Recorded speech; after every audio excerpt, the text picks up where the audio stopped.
All right, everyone, we're live, and today I'm gonna give it a minute. We're gonna let people. There's a YouTube. We're gonna let people tune in. So we're gonna give it a couple minutes. We're gonna let everyone tune in. Hi, everyone. So today I'm gonna go over complications from surgery. I think this is really important because, unfortunately, I don't think patients really read the consents, and although I go over it with them, there's probably some stuff that they're not really grasping. So my idea is to go live and just kind of go run through everything. And then I'm also going to create like more of a formal video where I actually go through all the complications and really explain them and try to put an animation. Like I'm going to, really create like a nice production. But for today, I'm going to go live. I think the best thing is for me to go through them line item and then to get some feedback from people here. So hi everyone tuning in. Hello, hi. Hi. So let me know when you guys are ready. A bunch of hi. Hey, everyone. So does that sound good? Everyone's excited? Anyone excited to hear about all the complications of surgery? I have my Diet Coke. It's okay if I'm drinking a Diet Coke at 10:30 because I got up at 4:30. So this is like everyone's lunch pretty much. Ready? Hi. Hey, everyone. All right. So complications. Let me see. Ready? Hey, you guys ready for complications? I want to make sure everyone's on board. Ready? And this will be there for people too. All right, so this is so important. Thanks, Elise. All right. Here's so number one, right? If you're gonna go to a doctor, it doesn't matter if it's me, you should have an ASPS consent. ASPS, the American Society of Plastic Surgery, it's gonna be like a pretty thick, all this. It's gonna be a lot. So make sure you get an ASPS consent and go through it. All right, go. I love it. Go. All right, so I'm gonna break it down to lipo and fat transfer. So lipo consent, first thing on the list. This is what it says: pubic distortion. So pubic distortion is the mons area. When you liposuction the mons, especially if you have kids, diet soda is really bad for you. Thanks, I appreciate it. So pubic distortion. When you lipo the mons, if someone's had kids, weight loss, yo-yo dieting, there's going to be laxity, there's going to be fullness and some collapse. So a lot of times patients will complain after lipo that the mons pubis is a little too full or it's fallen. So pubic distortion. Belly button, it could go to the wrong way, it could scar, it can have an unacceptable appearance. So sometimes when you lipo around the belly button collapses, it kind of gets wrinkly, especially if you have kids. Okay. Burns. Okay, burns from lipo. If you're too aggressive with liposuction, you come in and you get very, very aggressive with lipo, you can have lipo burns. I've never had a lipo burn, but that's why you can't lipo the tissue too much, because you can get a burn. So burns. Okay. Those are the general risks from lipo, and seroma, which means fluid buildup. Let's go to general risk from surgery. Okay. Bleeding. Okay, so you can have bleeding. If the surgeon doesn't know what he's doing and he's too aggressive, or your hemoglobin is low, or they take out too much volume and they're not sure what they're doing, you can bleed. Bleeding, you could end up with symptomatic. You could be dizzy, confused, fatigue. If that happens, you may need to go to the hospital and get a transfusion. If the bleeding is so severe, it could lead to death or mortality because you don't have any oxygen delivery. So bleeding is a big problem. Infections from lipo are very uncommon, rarely happens, but they're very common, or more common with BBLs. Scarring, you can have scarring with any procedure. Okay. Skin discoloration, skin sensitivity. So sometimes when you lipo someone, the skin can become dark, hyperpigmented. So you do your lipo, you come out of surgery, 3-4 weeks later, there's like a dark spot. That's called PIH, post-inflammatory hyperpigmentation. So that can happen too from lipo. You can have skin contour irregularities, which means that you lipo too aggressive and you have small weird dents in the skin. It could also happen from loose skin. Okay.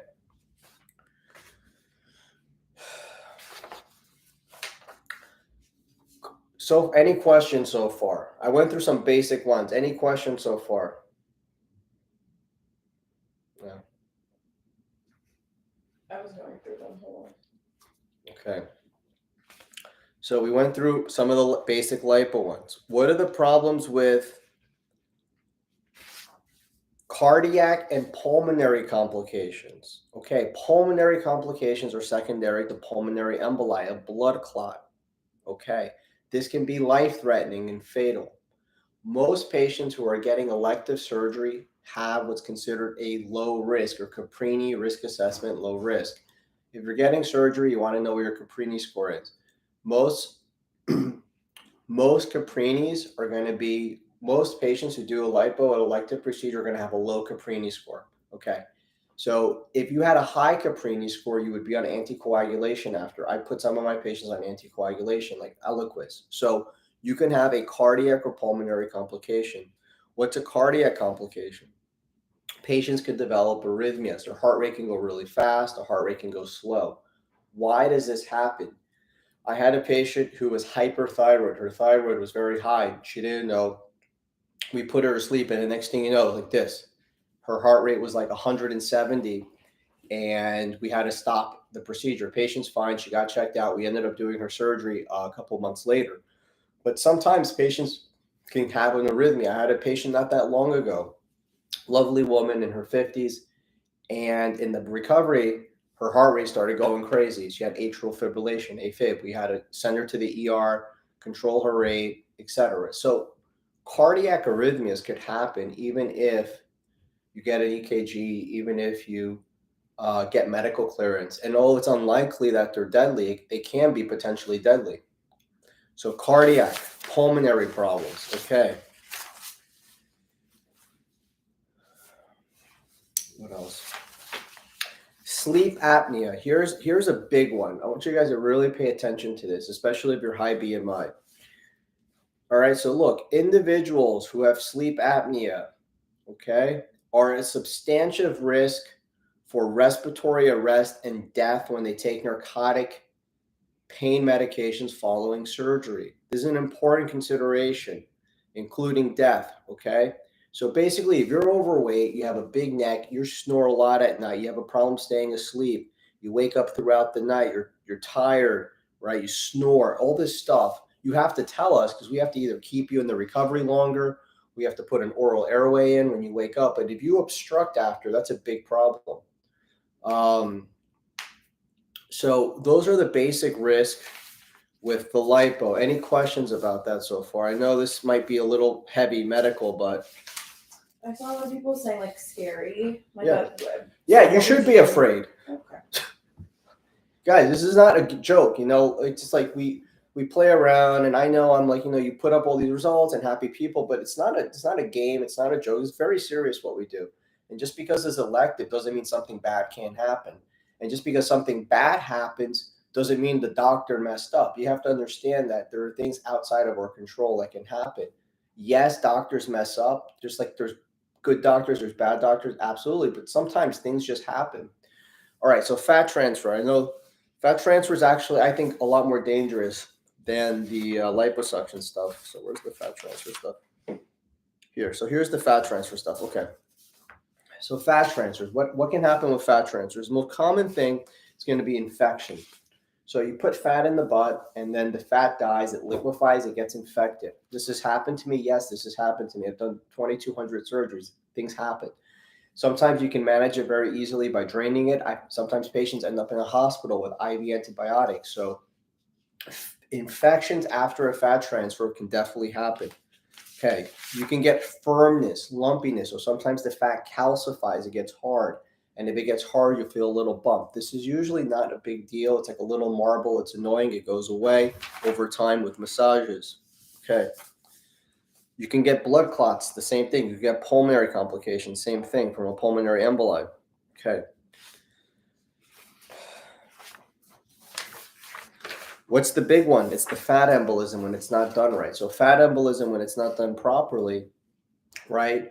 If the surgeon injects fat in the muscle and the fat goes into a vein, it can go to the lungs and you can pass away from that. So that should never happen. It should be 0% that happens. However, that can happen. So you guys have to be aware of these things. I just went through most of them. I'm just looking at the consent. There's like these things are huge. A lot of it is repetitive infection, bleeding. If you have implants, you can have an infection, firmness, scarring, skin discoloration, skin sensitivity, right? And your skin could be sensitive after. It could feel weird. It could feel numb. These are all very common. These are not complications. They're just common things that happen. Damage to deeper structures. So if the patient can go under injury to deeper structure, including nerves, blood vessels, muscles, lungs, you can get a cannula that goes into the lung. Right? The potential for this occurs is low, but it can happen. So all these bad things can happen with surgery. And unfortunately, people just are not reading these permission slips. They don't. This is my own subjective bias, so don't take this as objective. I don't think patients take it serious enough. Like my own patients, like I talk to them, they don't read the consents. They're just not mentally that like focused, aware, mindful of what's happening. They show up and they kind of are like going through the motions, but I don't think a lot of patients take the time to really sit down and talk to their doctor, understand what's happening, and they just yes you to death. And then unfortunately, sometimes there are problems that happen. So I saw a question about fat necrosis, very common, happens about 1%. And it's easier to treat, but fat necrosis is very common. Let's see. I would not do celebrities or IG celebrities if something happens to them or they lie about their health history. There goes your career. Nobody will get anything done by you. Yeah, lovely Creole Crystal. That's an interesting point. And it's like, we can talk. There's so much to unpack there. The whole Kanye thing. I'm not a big entertainment celebrity person. I don't talk about this stuff. It's just not my vibe. But the whole Kanye thing. That doctor, did that surgery. And his mother, if you really look at the reports on, the medical report, she basically she stopped breathing because she got narcotized. So she took too many narcotics, she stopped breathing, and they blamed the doctor. And you're right, he left California over that. So,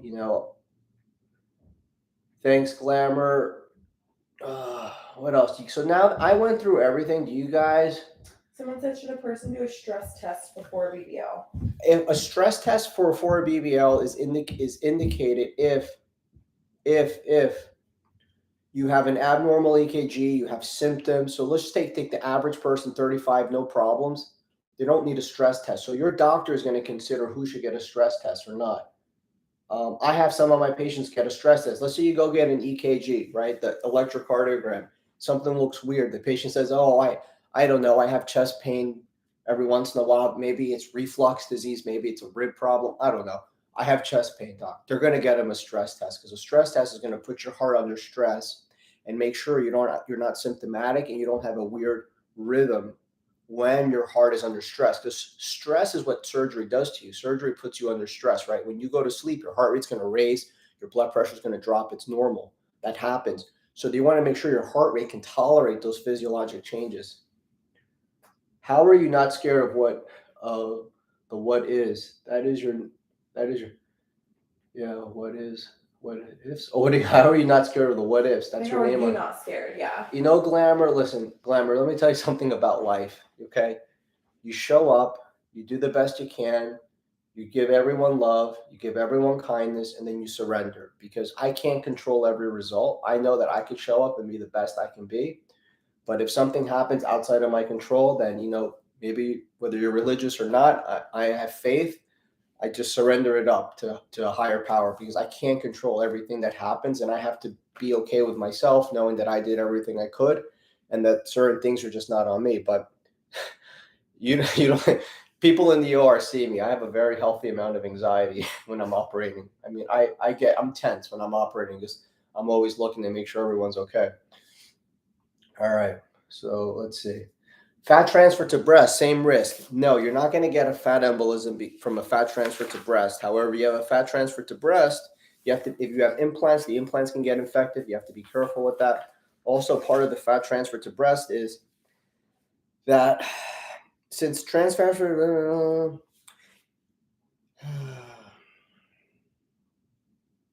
It just says here, fat transfer to breast, that when you're doing that, be careful because some of the lumpiness may feel like cancer and you may need to have screening more often.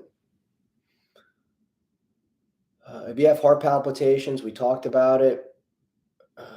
Someone said, what are the chances of injecting fat into the muscle by accident? You should never have fat into the muscle by accident.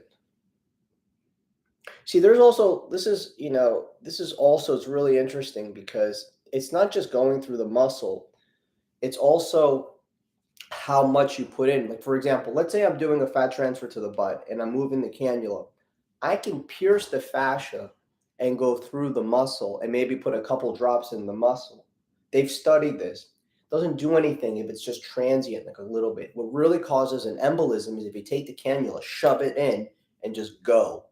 Put a lot in there. But just a little bit of here and there, it's not going to cause an embolism because the pressure won't build up enough, and that could happen.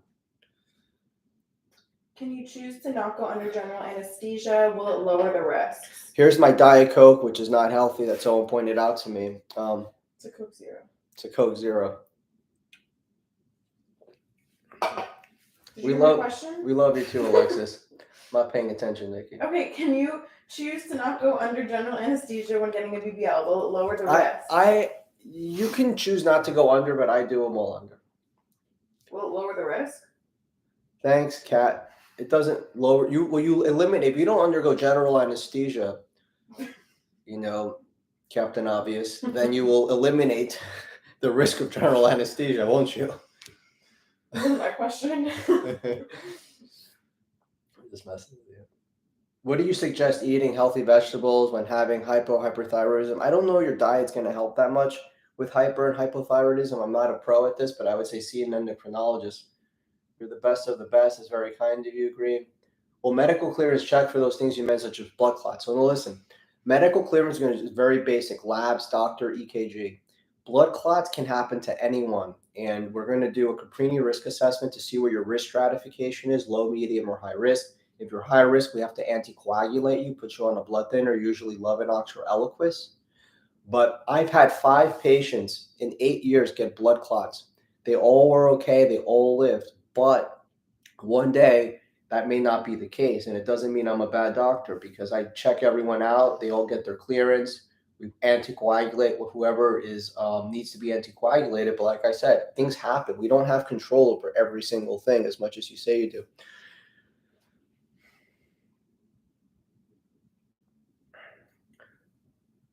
Yeah, at the end of the day, this is an elective procedure that has a lot of risk. How much of a size increase can be achieved with fat transfer to breast? Is that April? Yes. Oh, hey, April. Half a cup size to a full cup size. I think it's similar to the buttock where you're going to lose some, right? You keep some. Can the shape be contoured? The shape could only be contoured in terms of improving the medial cleavage because what you do is a parasternal fat grafting here, and that helps kind of bring in the cleavage line. But the skin, yes, there's always the same constraint with the skin. April's like an honorary doctor. She knows her stuff. Do you guys offer recovery after surgery? We have a business we work with. Doctor, which nerve is most likely to get hurt after what? After brain damage? I don't know.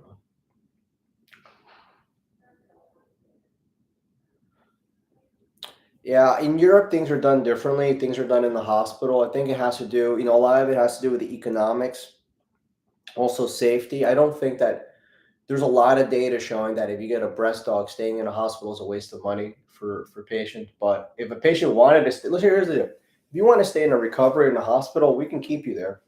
I could send you to the hospital. You just have to pay, the hospital fees. But it's not indicated and it's not the standard of care. So what if you do a mommy makeover trauma? How do you know you're healing well? I mean, it's, you're going to have to see your doctor. They're going to check up on you. They're going to look at your wounds and see how you're doing.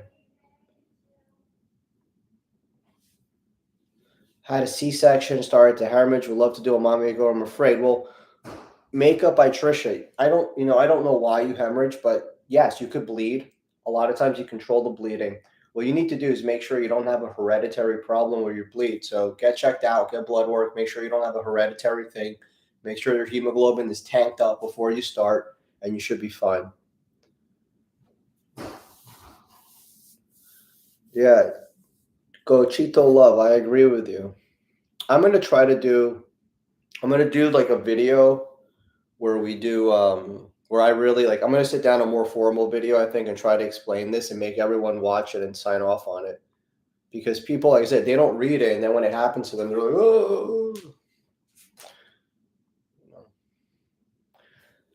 How long can it take before you sit down? 2 weeks. How long have we been on? Hey, Miriam. Close to Probably. 20. 20 minutes. Hey, Dr. Rahal. Hey, Missy. So does anyone have any questions about complications? Does everyone feel like they know the complications? Medical, surgical, medical clearance, pulmonary embolism, obstructive sleep apnea. How soon could you do lymphatic next day? What's the best way to get a consult? Just send us a DM. Michelle Kunkel, just shoot us a DM and we'll get you set up. It's easy. What's your opinion on butt implants or even surgeons who combine butt implants with a BBL? I think when it's done by the right person, it's a good procedure. It's a composite, a buttock augmentation. You usually use a very small implant, and that helps a lot with projection. So the implant's good for projection, but the fat is better for shaping. But if you need a good implant doc, April, I have a good guy in LA who does them. I don't do them, as you know. You're going to be, how do you reduce swelling after a talk? Expect some swelling. Expect some swelling after a talk. You're going to have to use your garment, hyperbarics, and lymphatics. Those are your 3 best tools. Someone said I'm 5'1" and it's been 18 months since my tummy tuck. Can I get a BBL? Yes, you can. How often can muscle repair stitches pop? That's a great question. How often can the muscle repair stitches pop?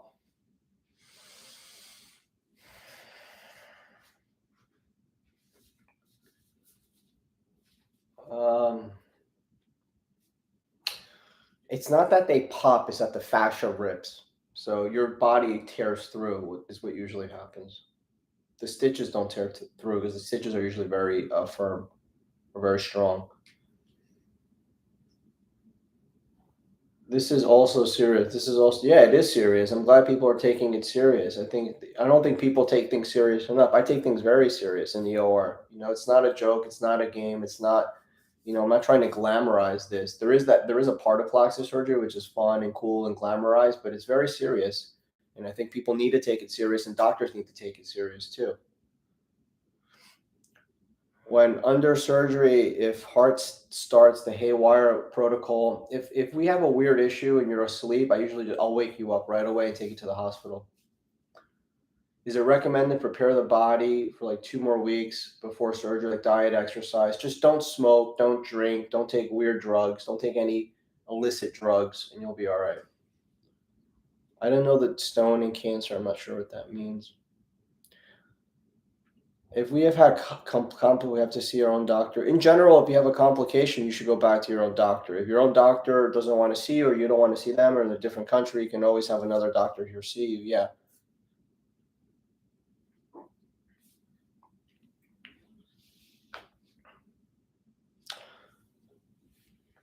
So we went over complications. What's up? Is there anyone even looking at the YouTube? Huh? We can't really see it. Yeah, that's wonderful. Okay. I'm sorry, YouTube. How long can you have the person stay in recovery? You can stay here for a week. Can you do a tummy tuck if you have a serious ab separation? You should do a tummy tuck if you have abdominal separation. Let's see. What else? Is that it? It's not as busy. Hey, Doc. Well, it would be a situation where you have to wake up the patient or go to the hospital. Honestly, if their vital signs are unstable, for example, if someone's pressure is low and it's not responding to fluid and vasopressors on medicine that increases your blood pressure, you wake them up and send them. These are anesthesia complications usually, but it's still, they're my patients, so I take it very serious. If the heart arrhythmia is off, so if the rhythm is off, if all of a sudden a patient goes into AFib or VFib, we can manage it, but we wake the patient up and they have to go to ER to get checked out.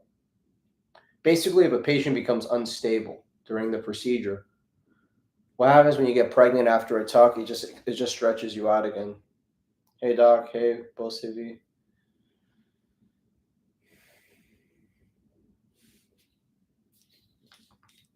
What about awake lipo? What are your thoughts? I don't think you're going to get the same result as asleep in my hands, but if you want to do awake, do awake.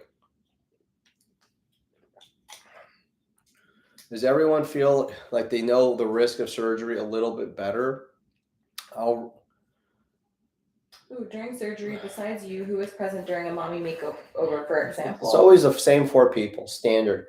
Surgeon, anesthesia, nurse, tech.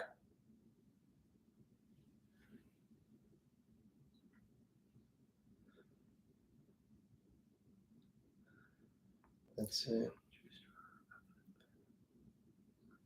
Yeah, it feels like not enough docs go into the aspect of surgery. They don't emphasize as much as. Yeah, you know what it is? It's just, I don't know why, but people, I'll tell you my own subjective opinion about this, and I'm not saying I'm right. Who is this? I'm trying to get Privy Angie, XO. Listen, unfortunately, doctors are afraid to put up problems and talk about complications and do all this stuff because don't ask me why, but they're just afraid that people can't process it and somehow that's going to deter them from going or run away from surgery. It doesn't matter, right? If you're not ready for surgery, don't do it.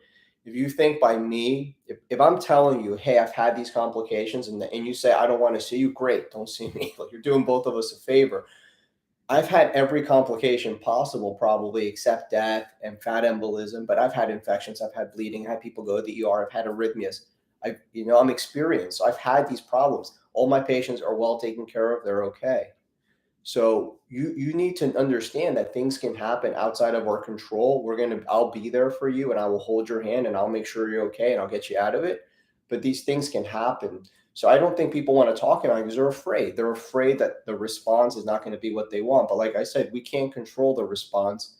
You need to be aware of what is going on and what can happen.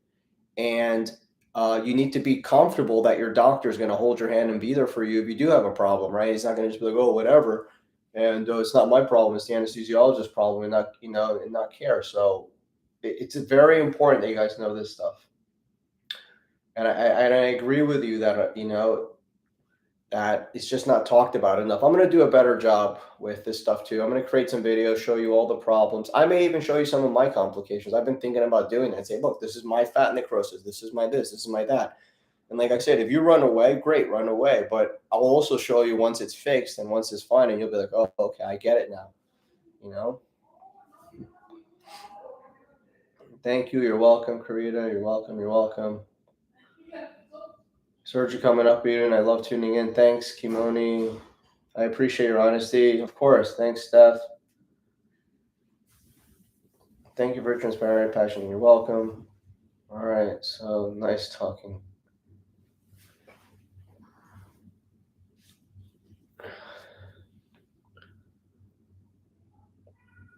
Thanks, Glamour. Someone said one of the main reasons I chose Dr. Rahal is he genuinely cares and is transparent and honest. Yeah. Thank you, guys. Thank you. I'd love to see that. All right, cool, guys. Well, listen, I'll stay on another couple minutes for anyone joining in. So if you guys, thank you for the feedback, with much love always. If we'll stay on another 2 or 3 minutes, if we want to answer any bullet points, I can go over any bullet points with you guys. Otherwise, I'll work on that video and really do a nice video with our excellent team, Ryan and Nikki, and we'll get a nice video up of all the problems, all the complications. We'll try to get some cool videos and animations so you really understand it. Can you get a breast implant without getting implants? Yes. How long after C-section should I wait for mommy makeover? Usually 3 to 4 months because you want the fascia to relax, to come in.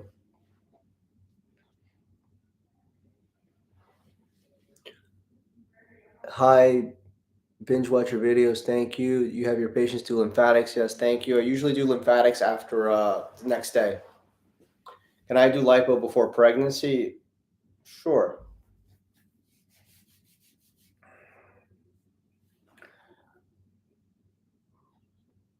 I heard from a friend her MR, what's MR stitch popped? How can you tell? Usually you could tell if it's if it pops, usually they'll have some fullness up here, or the fascia could rip. It's you just have to lift up the skin and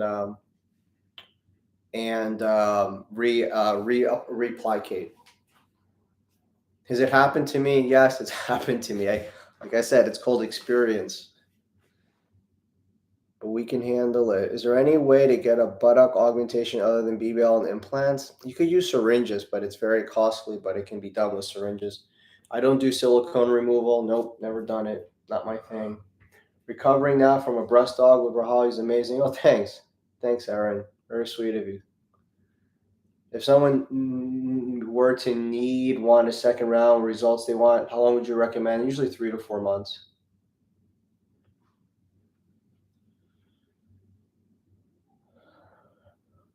All right. Well, guys, thanks for, I know I haven't gone live in a while. Thanks for coming in. Thanks for listening. We'll get you that video.